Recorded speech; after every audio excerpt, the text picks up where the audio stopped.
bom dia. Você vai ver no Câmara hoje. Deputados questionaram o ministro da Economia por mais de 6 horas no debate sobre a reforma da Previdência na Comissão de Constituição e Justiça. Paulo Guedes afirmou que a atual Previdência está condenada numa sessão com momentos tensos e confusão. Ao vivo das comissões, Carol Nogueira. Hoje tem mais discussões sobre a reforma da Previdência. A CCJ recebe juristas para discutir a reforma e a Comissão de Educação vai debater a reforma da Previdência para os professores. Líderes e presidentes de partidos começam a se reunir a partir de hoje com o presidente Bolsonaro numa estratégia do governo de construir uma base aliada no Congresso. Do Salão Verde, Mariana Prischitski. Vamos saber como é que isso vai ter impacto nas votações aqui da Câmara ao vivo com os deputados. O plenário aprovou prioridade em casos de processo na Justiça que envolvam pessoas autistas. O texto agora vai para análise do Senado. Na comissão de inquérito que investiga os contratos do BNDES, os deputados aprovaram a convocação de ex-ministros e ex-presidentes do banco. E a Comissão de Direitos Humanos ouviu protestos de anistiados políticos sobre mudanças na comissão do governo que trata das reparações para quem sofreu perseguições políticas. Hoje é quinta-feira, dia 4 de abril. Neste momento, aqui em Brasília, são 8 horas e 49 minutos. O Câmara hoje já está no ar.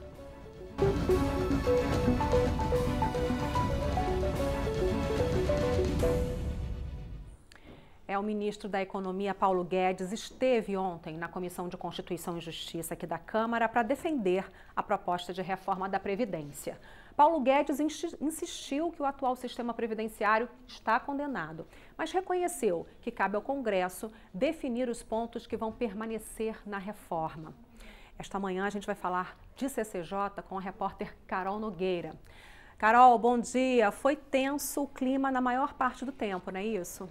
É isso mesmo, Vera. Houve muito debate, né? Houve alguns momentos de bastante confusão.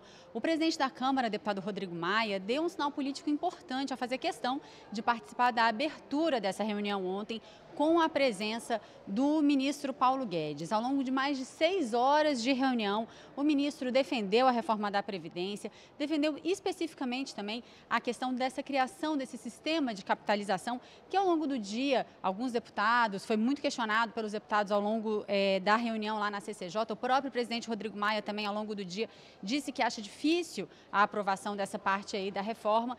Enfim, foi uma sessão longa, uma reunião longa, com muitos debates. A gente vai conferir como é que foi um pouquinho na matéria. Esse encontro, todos sabiam, não ia ser fácil. Foram necessários 35 minutos para um primeiro atrito.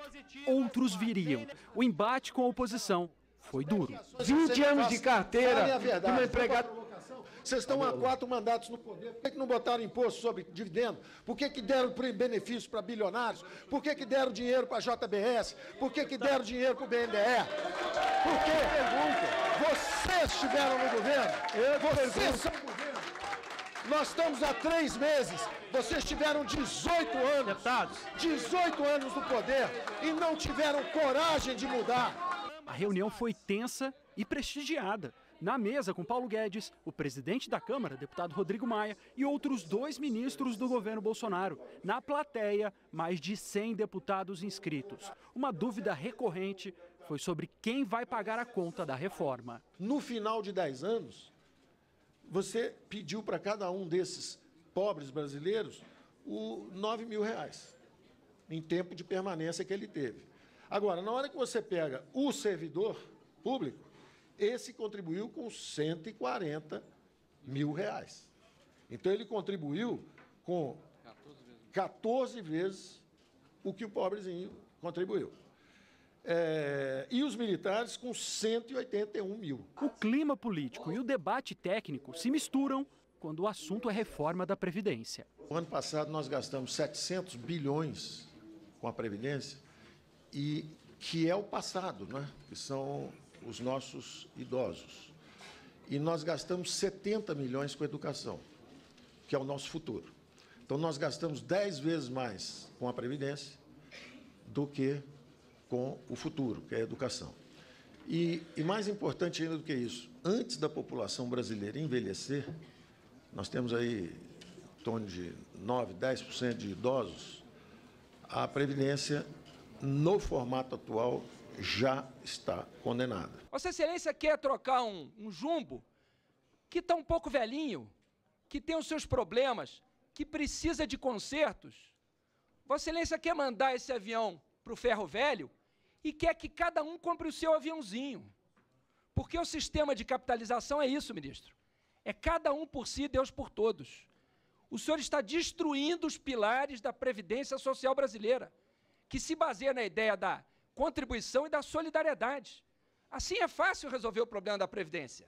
O senhor está entregando cada um à própria sorte, ou ao próprio azar. Vai ter algum prejuízo? Até agora eu não encontrei nenhum prejuízo. De todos os brasileiros que estão aposentados, todos aqueles brasileiros que vão se aposentar e todos aqueles que vão entrar no mercado do trabalho, de trabalho e passar a contribuir com a Previdência e que ganham até 2 salários mínimos, não haverá um centavo sequer de prejuízo. Ao contrário, como o próprio ministro falou, haverá uma redução da contribuição de 8% para 7,5%.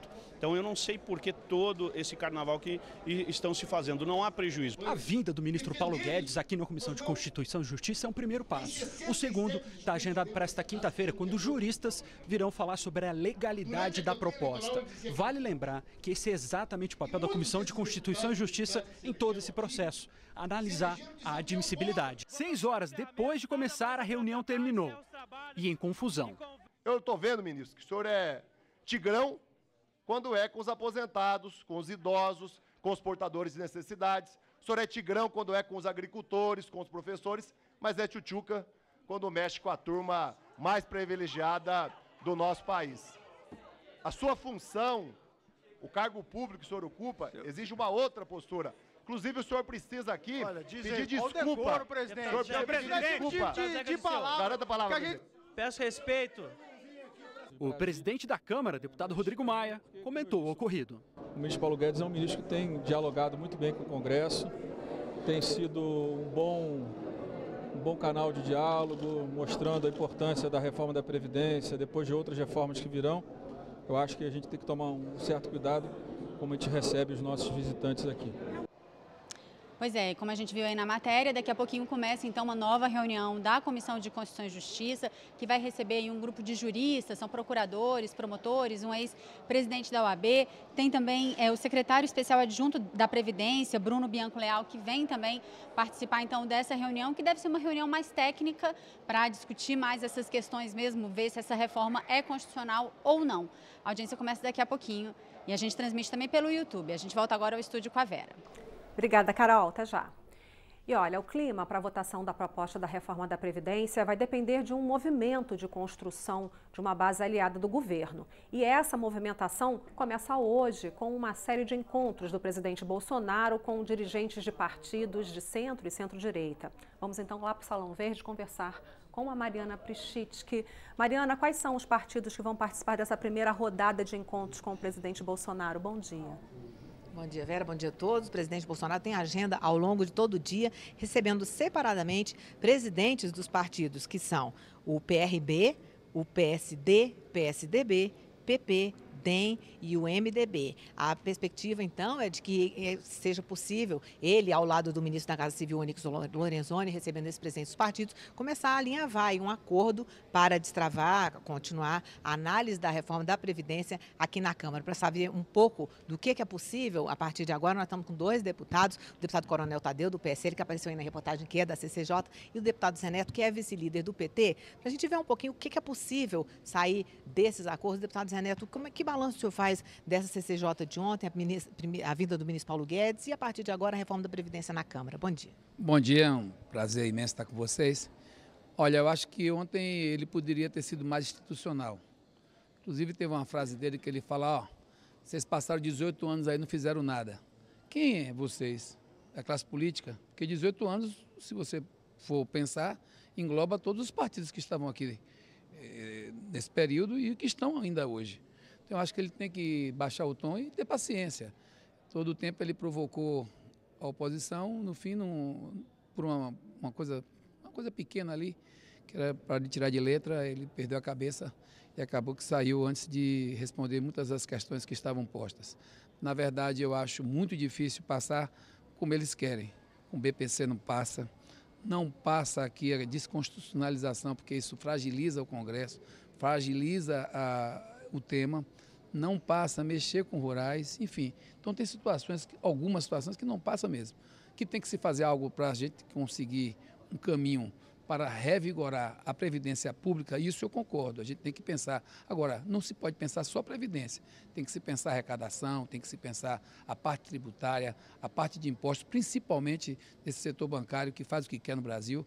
Então, está na hora da gente botar a bola no chão e aqui no Congresso a gente conseguir dar ao Brasil uma solução para um problema que não é só da previdência, é também fiscal, é também arrecadatório, e a gente precisa sentar com mais paciência, e ontem faltou paciência ao Guedes. Tomara que essa paciência chegue para que ele possa entender a dimensão que tem hoje a Previdência na vida das pessoas. A cada 10 municípios, 7 tem mais receita de Previdência do que receita de FPM, que é o Fundo de Participação dos Municípios. Isso dá o tom do quanto é importante para os municípios, para a vida das pessoas, para as economias dos municípios e para as receitas fiscais de estados e municípios, essa nossa Previdência que tem um caráter muito importante do ponto de vista social e econômico. O deputado Coronel Tadeu, seu do PSL de São Paulo, o PSL fechou a questão a favor da reforma da Previdência, é o partido do presidente. O senhor acha que a partir de agora, esse encontro de hoje do presidente Jair Bolsonaro com vários partidos pode alavancar o acordo, as negociações aqui no Congresso? Bom dia. Bom dia, é um prazer estar com vocês. É claro, a participação do presidente Bolsonaro é muito importante nesse processo, afinal de contas é o projeto mais importante desse primeiro ano de mandato. Sobre ontem eu faço uma leitura um pouco diferente do que o colega falou. O ministro Paulo Guedes ele foi muito respeitoso, mas não podemos deixar de destacar que ele foi muito provocado por alguns partidos. Isso é lamentável, gerou uma confusão absolutamente desnecessária dentro do plenário da CCJ e nós esperamos que os parlamentares possam ter um pouco mais de respeito com os nossos convidados aqui na casa. Afinal de contas, ele veio prestar esclarecimentos técnicos. Ele não é uma pessoa política, não é uma figura política. Ele é um técnico e, portanto, ele respondeu todas as questões e o povo brasileiro pode ficar absolutamente tranquilo que não terão um centavo de prejuízo nos seus benefícios. O que o senhor avalia, o senhor espera dessa audiência pública de agora da CCJ? Hoje nós temos juristas chegando à casa para expor sobre a constitucionalidade do projeto. O projeto é 100% constitucional, não há nada que fira a nossa Constituição e praticamente nós vamos ter uma ratificação daquilo que já foi proposto pelo Planalto. Deputado Zé Neto, você acha que na CCJ passa na constitucionalidade da PEC? Olha, ainda tem um caminho, diria, tortuoso a ser perseguido. Tem as questões técnicas e tem as questões, claro, políticas que estão postas. O que eu fico muito preocupado nesse momento que a gente está vivendo no Brasil é ter uma mudança tão brusca numa previdência que é solidária, que compõe, inclusive, um patrimônio brasileiro que é o patrimônio econômico e social.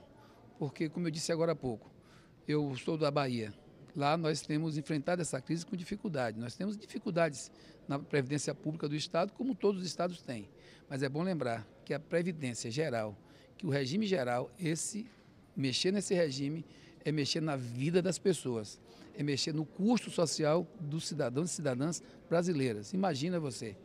Agora mesmo, essa mudança que eles querem para o rural é um absurdo, gente. Como é que sai de 55 para 60 e você tem que recolher 20 anos e provar que recolheu 20 anos? Eu sei o que é o sertão, eu sei o que é o interior, eu sei o que é exatamente a dificuldade que se passa na ponta. Eu acho muito grave e acho que o custo Brasil, que eles falam muito assim, ó, aqui é mais Brasil, menos Brasília. Pegar só do regime geral mais de 850 bilhões, trazer para Brasília, eu quero saber como é que vai ficar esse rombo, tanto do ponto de vista fiscal para os municípios e estados, como do ponto de vista do movimento econômico importante para o comércio, para o varejo, para a indústria, que é esse dinheiro que roda na ponta com a Previdência e roda mesmo. É o dinheiro que faz o país rodar. Agora eu quero ver como é que vão fazer, porque até agora também não disseram o que é que vai acontecer depois que esse dinheiro viesse para cá. Chegou o dinheiro em Brasília. Qual é o projeto que vocês têm? Até agora não mostraram. Bom, vamos falar um pouquinho sobre o orçamento. Ontem o Senado concluiu a votação rapidamente da emenda à Constituição que obriga o Executivo a liberar recursos das emendas da bancada, que tinha sido aprovada na Câmara na semana passada, foi para o Senado. Como o Senado modificou, volta para a Câmara e o entendimento é de que volta do início da CCJ. Deputado Coronel Tadeu, como é que o senhor acha que vai ser a avaliação lá, se vai ser rapidamente também? O projeto é um tanto quanto polêmico, porque acaba engessando realmente o orçamento do governo federal. Particularmente, não vejo tanto engessamento, uma vez que só faltavam 6% para terminar de engessar esses recursos. E com esse projeto diminuiu para 3%, né? Cresceu 3% nas emendas de bancadas e só restou 3%. Acredito que a Casa vai tomar uma decisão coerente a respeito do assunto e vai ser muito bem negociado com o governo essa decisão. Na semana passada, inclusive, o PSL votou a favor dessa proposta de emenda à Constituição, né, deputado? Exato, o governo mesmo, ele liberou todas as bancadas para decidirem da forma que quiserem, então, portanto, o PSL votou sim, votou a favor desse projeto e a tendência é que realmente essa decisão se mantenha. Deputado Zé Neto, como é que o senhor acha que vai ser essa análise aqui na Câmara? Olha, não vai ser fácil para o governo. Inclusive, eu tenho dito aqui, eu tive uma experiência muito grande na Bahia, eu fui líder de governo 8 anos. Sei de perto o que é fazer política e conversar com a política, conversar com os políticos e não criminalizar ninguém. Essa atitude que o governo tomou, principalmente a partir da bancada dele, de ficar criminalizando a política, como ontem foi feito pelo Guedes, que disse que onde quer que estavam vocês que 18 anos não fizeram nada. Esse tipo de atitude só vai fazer com que a Casa, tanto o Senado como o Congresso, como a Câmara, se reúnam em torno de uma proteção à classe política, de uma proteção aos parlamentos, tanto da Casa aqui da Câmara como do Senado, e eu ainda vejo muita dificuldade para que o governo possa avançar. Ou senta, ou respeita a classe política, ou conversa com a classe política, ou entende o que está se passando com o Brasil e sai do palanque, ou vão se dar muito mal. Até agora o que eu vi, inclusive, essas viagens, por exemplo, que foram feitas agora, recentemente, 2 viagens que, para mim, desastrosas. Está colocando em risco a nossa economia, está colocando em risco o nosso setor produtivo, principalmente a agroindústria, que está aí com risco de perder grandes mercados como o do Oriente Médio, como o da China, enfim, outras situações que estão acontecendo que mostram total despreparo do ponto de vista político e do ponto de vista do entendimento que é perceber o Brasil e o que o Brasil precisa nesse momento. Então, ainda vejo algumas dificuldades grandes para o governo, eu espero que eles possam ter capacidade de diálogo. Bom, então vamos passar 30 segundos, deputado Coronel Tadeu, falar um pouquinho sobre esse diálogo do PSL com o governo, com a Câmara, deputado. Bom, o PSL tenta negociar o tempo inteiro com todos os partidos. Existe uma articulação feita através do nosso líder do PSL, existe o líder do governo que também é do PSL. O problema todo é que a oposição realmente ela é muito reticente e é fincada em conceitos do passado. Eles literalmente distribuíram dinheiro de graça através do BNDES, através da Petrobras, houveram escândalos e mais escândalos e hoje nós estamos tendo que fazer uma reforma da Previdência que é absolutamente inviável continuar do jeito que está. O Brasil quebrou, nos últimos 16 anos os governos quebraram o Brasil mesmo e hoje a responsabilidade é muito grande. O Bolsonaro está no bom caminho e eu tenho certeza que essa casa vai aprovar essas medidas. O Brasil realmente vai ser outro a partir do ano que vem, com receita, sobrando dinheiro em caixa, podendo pagar seus aposentados para o resto da vida, porque hoje o quadro que se desenha é o pior que possa acontecer. Daqui 5, 6 anos nós também não teremos dinheiro para pagar os aposentados. Então a oposição ela está errada naquilo que está fazendo. Errou no passado e insiste em continuar errando. Ok, deputado Coronel Tadeu, deputado Zé Neto, obrigada pela entrevista. Vamos continuar acompanhando aqui o clima, Vera. Ok, obrigada, Mariana, aos deputados. E a gente continua mostrando para você os debates desta manhã aqui na Câmara. Agora, daqui a pouquinho, os deputados vão discutir a reforma do Sistema Único de Saúde. Quem tem mais informações é a Carol Nogueira. Carol. Pois é, Vera, o Sistema Único de Saúde, muitas vezes criticado, né, pela população, mas esse sistema ambicioso que tem aí a meta de atender todos os brasileiros no país do tamanho do Brasil, em todos os tipos de problemas de saúde que eles possam ter. Existem algumas críticas que são feitas e hoje os deputados vão conhecer uma pesquisa do Banco Mundial que sugere algumas mudanças, né, com sugestões de reforma aí no SUS. E quem está aqui para conversar com a gente sobre isso é o deputado que pediu essa audiência pública, o deputado Ricardo Ricardo Barros, do PP do Paraná, que até abril do ano passado era ministro da Saúde, conhece muito bem o assunto. Deputado, o que essa proposta do Banco Mundial traz, então, como ideia de reforma? Isso atingiria essa ideia da universalidade do Sistema Único de Saúde? Não, a universalidade sempre está assegurada e a Constituição também assegura a integralidade. O SUS credencia alguns tipos de serviço e disponibiliza alguns tipos de medicamento. E todo mundo que não está satisfeito judicializa, e são 7 bilhões por ano de medicamentos e serviços que são pagos por ordem judicial. Então precisa sim de melhor gestão, precisa de organização, precisa da informatização de todo o sistema, prontuário eletrônico, qualificação dos agentes comunitários de saúde para que eles possam ser resolutivos na sua visita domiciliar. Então o Banco Mundial fez esse relatório que nós vamos poder estudar agora nesta audiência com um debate com o CONAS, o Conselho Nacional de Secretários Municipais, o Conselho Nacional de Secretários Estaduais de Saúde, o Tribunal de Contas da União e o Ministério da Saúde. Todos já vão assistir a apresentação e fazer a sua avaliação do que está sendo proposto para que seja um debate útil, construtivo para melhorar o SUS. Pelo que o senhor viu desse estudo até agora, o que mais chamou a atenção do senhor? O que o senhor acha que, de fato, precisa mudar para garantir esse acesso de todo brasileiro à saúde? Gestão.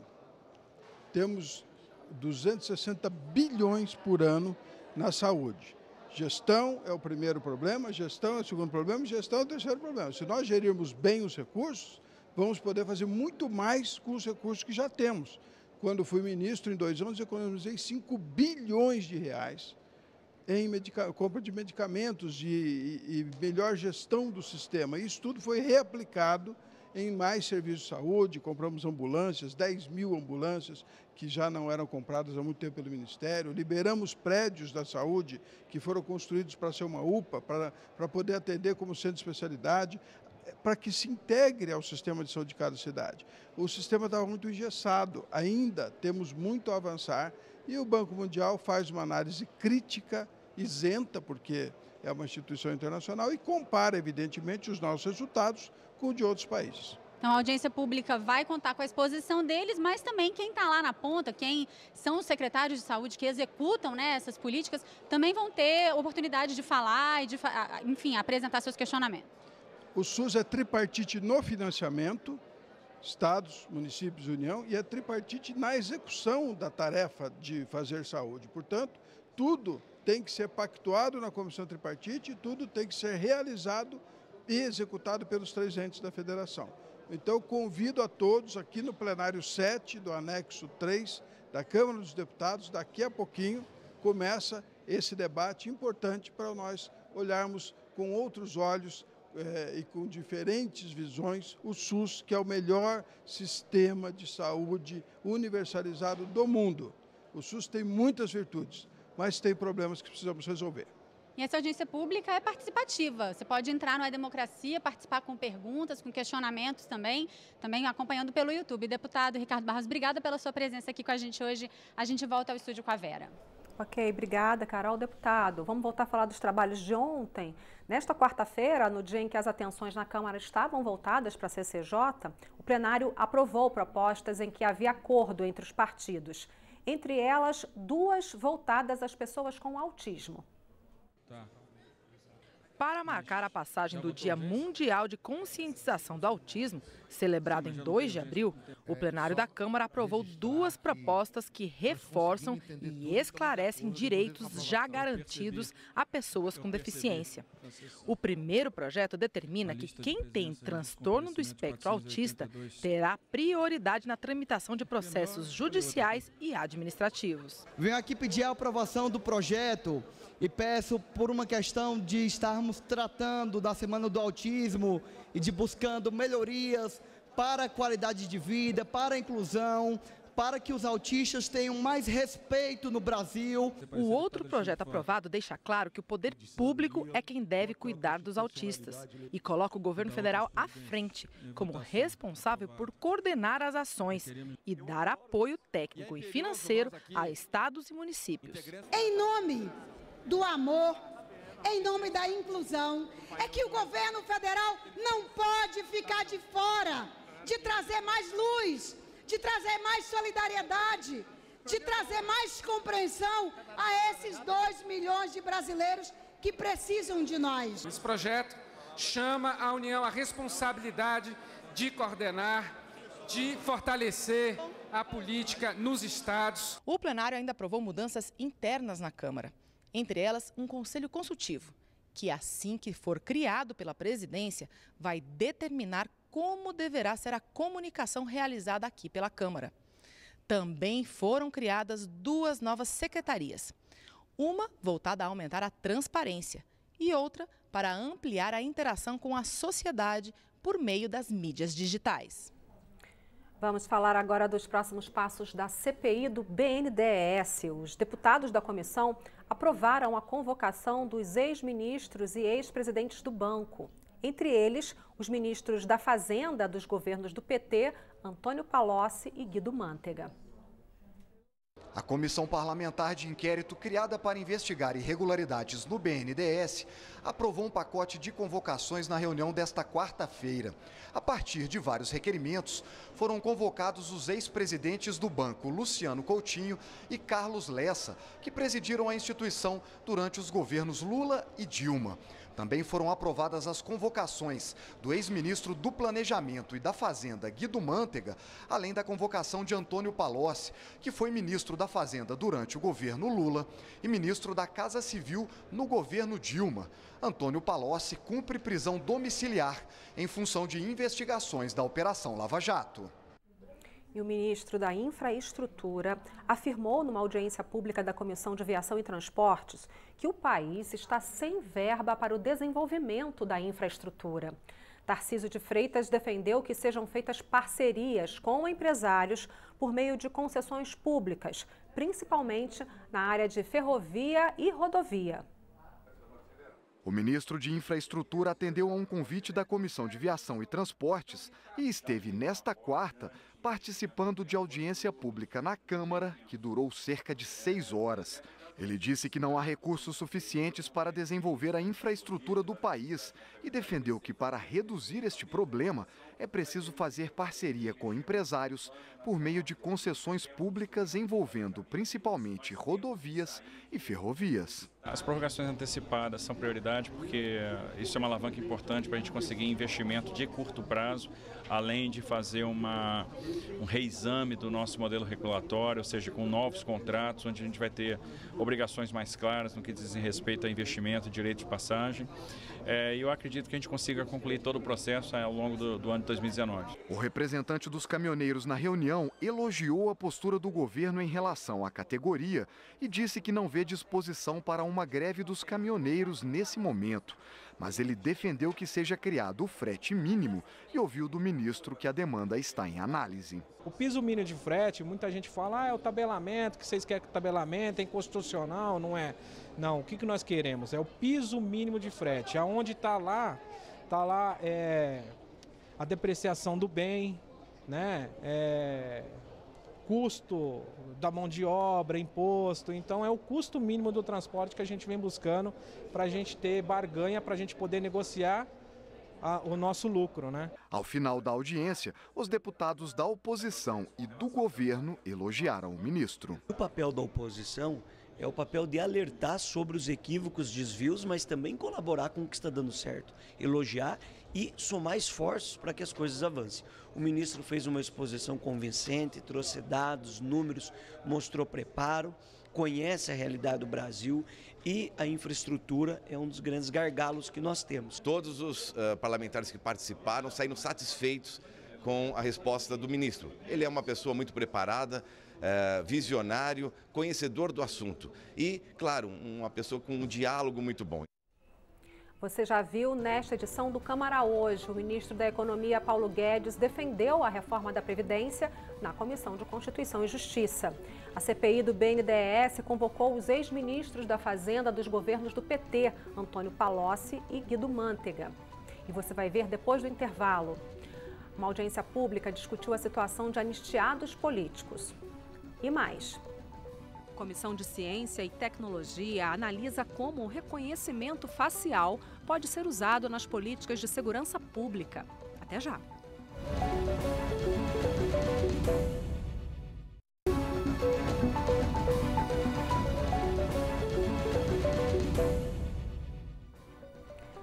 Agora aqui em Brasília são 9h18. O Câmara Hoje está de volta. Ontem, o auditório Freitas Nobre ficou lotado para a audiência pública da Comissão de Direitos Humanos sobre a situação dos anistiados políticos.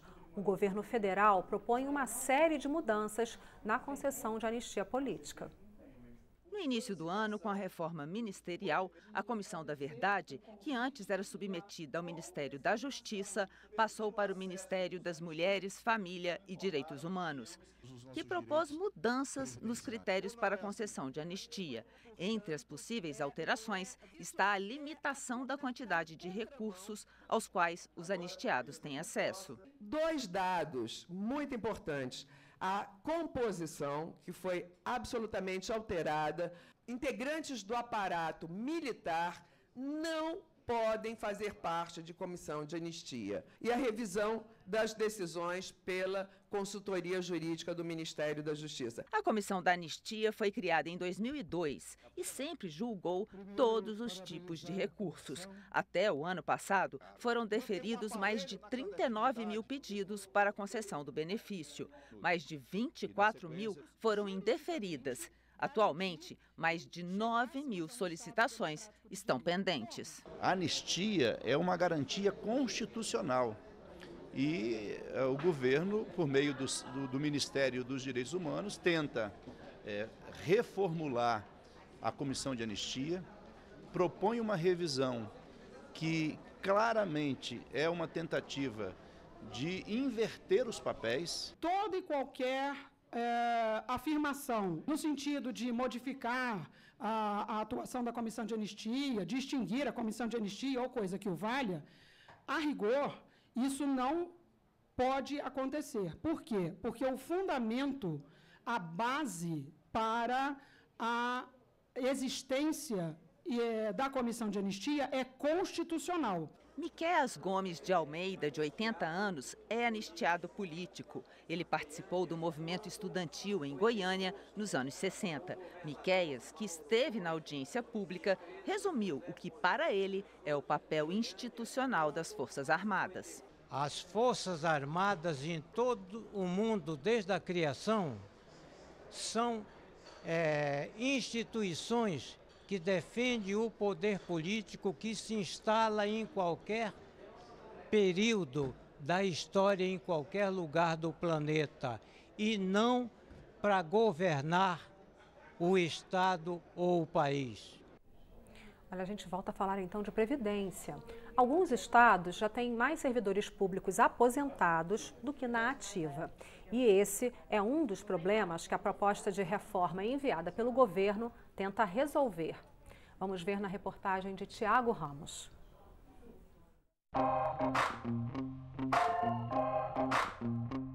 A proposta de reforma da Previdência é do governo federal. Ele paga as aposentadorias dos trabalhadores da iniciativa privada através da Previdência Social e também a aposentadoria dos servidores públicos federais. Mas algumas regras vão valer também para servidores públicos dos estados e dos municípios. Vamos falar sobre essas regras? O quadro geral dá uma ideia do problema vivido pelos estados. Ele mostra quantos aposentados existem para cada servidor na ativa. Numa ponta, você tem os estados mais novos. Rondônia, por exemplo, tem 18 aposentados para cada 100 funcionários públicos.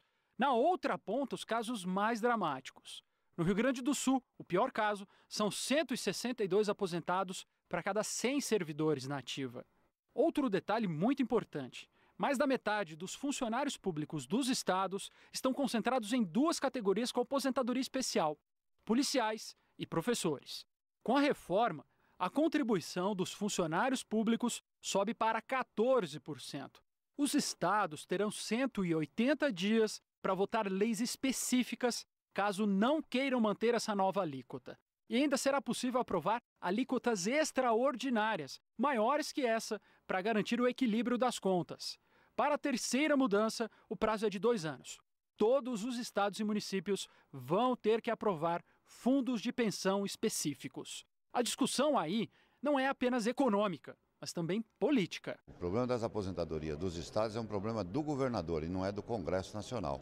Eu acho que quando traz os estados para cá, para que a gente resolva, é um problema. Problema grave. Eu penso que essa reforma é aquela desejada por prefeitos, por governadores, né? E vamos quebrar alguns paradigmas, porque senão nós vamos manter o caos econômico que nós temos hoje na maior parte dos estados da federação e dos municípios. O Congresso é feito exatamente para resolver esse tipo de conflito, com um debate público e com um resultado construído pelo voto da maioria.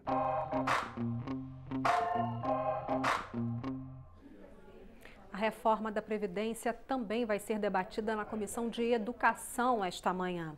As informações com a Carol Nogueira. Carol. Pois é, Vera, esse é o assunto aqui da casa em todos os aspectos, né? Lá na Comissão de Educação, a discussão é especificamente sobre o que muda para os professores. A gente deu uma olhada aí na matéria.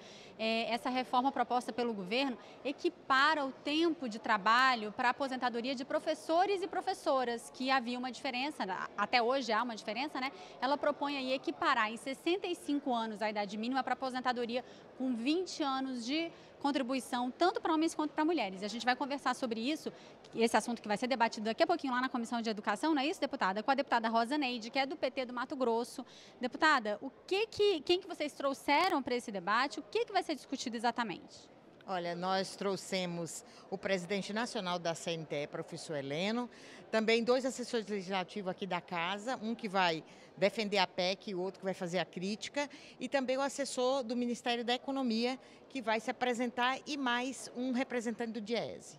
Então, a ideia é realmente ter o contraponto mesmo, né? Não é só a crítica, é apresentar, discutir e conseguir chegar em algum consenso. Com certeza. Eu sou professora, 38 anos na educação, comecei a trabalhar aos 17 anos.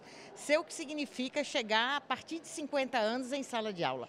A professora, especialmente a mulher na educação básica, ela trabalha com crianças, com toda a energia que uma criança tem, e aí ela aposentar-se aos 60 anos, por exemplo, para ter 40 de contribuição para conseguir uma aposentadoria integral, é a maior injustiça que alguém pudesse cometer com a educação pública no Brasil. Porque o que vai acontecer de fato é quando passar de 50, 55 anos, as professoras, especialmente, não terão mais condições, se afastarão por problema de saúde, e estados e municípios que têm o dever com a educação básica vai ter que contratar outras pessoas para substituir. Ao invés de fazer economia, gastará-se o dobro para que tenha educação de fato nas salas de aula. Como que essa proposta tem sido recebida pelas categorias, deputada? Com muito espanto. Ninguém acreditava que o governo pudesse chegar a tanto. É um desastre. É agredir realmente a professora, a mulher que está em sala de aula. Quem tem filho de 5, 6, 7 anos de idade sabe que energia tem uma criança. Imagine uma criança de 5 anos sendo cuidada por 4 horas, junta com 20 colegas ou 25, por uma professora de 60 anos de idade, ou mais de 60. Então, ela não tem condições de fazer isso. É humanamente impossível. Então, isso tem que ser revisto, nós vamos combater, vamos resistir, essa previdência nesses moldes não pode ser aprovada nessa casa. Politicamente, a senhora já vê uma abertura aí dos deputados governistas, das bancadas aqui, de negociar esse ponto? Olha, eu vejo, nós temos professoras, professores e outras pessoas que conhecem o trabalho do magistério público e privado e que já estão se pronunciando, né? Já tem muitos pronunciamentos, partidos que dizem, contra a educação não vou votar. Então, a gente tem uma expectativa muito positiva que as pessoas que estão aqui, que representam o povo, conhecem a dinâmica de uma escola, vai se pronunciar favorável e vai abrir essa possibilidade de discussão. Deputada Rosa Neide, obrigada pela sua participação. Essa é mais uma discussão aqui da Câmara que você também pode acompanhar pelo YouTube. A gente volta com a Vera. Obrigada, Carol, e a deputada. O assunto agora é segurança pública. Como é que a tecnologia do reconhecimento facial deve ser usada nas políticas de segurança pública? Esse foi o tema do debate que aconteceu na Comissão de Ciência e Tecnologia. Vamos ver. Cada vez mais, câmeras de monitoramento fazem a vigilância do dia a dia das grandes cidades. O reconhecimento facial é uma tecnologia que tem ajudado a polícia na identificação de suspeitos, mas ainda é fonte de polêmica. Para discutir esse assunto, uma audiência pública reuniu especialistas da área e representantes do governo na Câmara dos Deputados. Acho que é muito importante a gente estar nesse momento discutindo esse assunto, tendo em vista que é um sistema que ainda está sendo desenvolvido, né? É uma tecnologia que ainda não está madura e a gente tem várias questões a serem consideradas, né? A proteção dos dados pessoais, daqueles que estão sendo investigados, daqueles que estão tendo as suas imagens coletadas. Isso é importante a gente saber em que medida que esses dados estão sendo utilizados, eles estão cumprindo uma finalidade específica, quem que vai guardar esses dados depois, né? Para que eles vão ser utilizados? Então, é importante que a gente discuta isso aqui com a sociedade, com os parlamentares, para que eventualmente saia daqui algumas orientações legislativas, tanto de interpretação da norma que já existe, quanto eventualmente a criação de uma nova lei, que venha tratar especificamente de dados, por exemplo, de segurança pública. Especialistas questionaram o alto custo e a viabilidade de implantação do sistema. Esse é o risco do sistema de reconhecimento facial. Ele tomar o mesmo destino, ter o mesmo destino dos sistemas de vídeo monitoramento ou dos próprios centros integrados de comando e controle que foram implementados e depois de 2, 3, 4 anos viraram um elefante branco. Houve um consenso importante. A tecnologia precisa ser bem regulada para evitar erros na vigilância. Do outro lado, se eu regulo bem a tecnologia, se eu estabeleço parâmetros, se eu crio uma condição de auditabilidade dessa tecnologia, se eu trago a sociedade para dentro do debate, se eu crio uma colaboração entre o público e o privado, aí eu acho que a tecnologia tem condições de criar inúmeros benefícios. Por quê? Porque ela vai dar uma capacidade tática para o Estado de identificar, localizar e monitorar pessoas, sejam suspeitos, sejam alvos de espionagem, sejam potenciais terroristas, sejam fugitivos e outros indivíduos. O reconhecimento facial bem usado, ele é uma ótima solução para autenticação e identificação. Usado na rua de qualquer forma, ele é uma péssima solução. Pesquisas mostram que até 92% de chance de que haja um falso positivo. Isso significa que existe 92% de erro no sistema. Uma pesquisadora fez um estudo, pegou os congressistas americanos e passou pela base da Amazon para identificar criminosos. 28 congressistas americanos foram confundidos com criminosos. Ou seja, se você começar a utilizar essa tecnologia sem os devidos cuidados, você pode estar fazendo um grande desperdício de força policial e de segurança. Utilizando, entretanto, de forma correta, como, por exemplo, a Receita tem feito, depois do controle do passaporte na entrada do país, para verificar algumas pessoas e dedicar recursos, ali você tem uma taxa de acerto boa e ali você tem uma otimização de recursos bom. O deputado Bibo Nunes foi o responsável pela audiência. Na avaliação dele, a imprecisão dos equipamentos já está sendo superada. Dados foram colocados aqui, são dados antigos, contrários, porque a tecnologia ela avança de maneira geométrica. É um avanço exponencial. A tecnologia está avançando muito e a favor da segurança, a favor do cidadão. Agora são 9h31. Começou a sessão solene no plenário Ulisses Guimarães. O Câmara Hoje fica por aqui e você acompanha a partir de agora a transmissão ao vivo da sessão solene em homenagem ao Dia Mundial das Áreas Úmidas, que são áreas de fronteira entre ambientes aquáticos e terrestres, como os mangues e os pantanais.